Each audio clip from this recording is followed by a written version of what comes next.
Bizlar bugun boshqalarning hayoti bilan ovora bo'lib turgan bu vaqti soatda, birovlarning hayotiga shilqimlik bilan burun tiqayotgan vaqtda,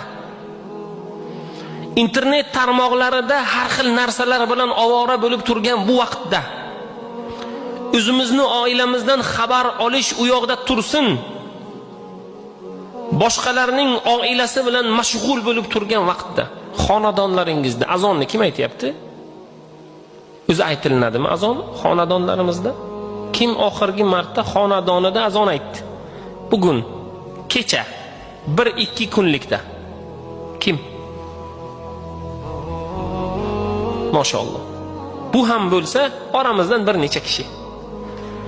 Payg'ambar sollallohu alayhi va sallamning hadislari bor. Azon ovozi qayergacha borsa, shayton shu joygacha qochib ketadi. Shayton bilan ham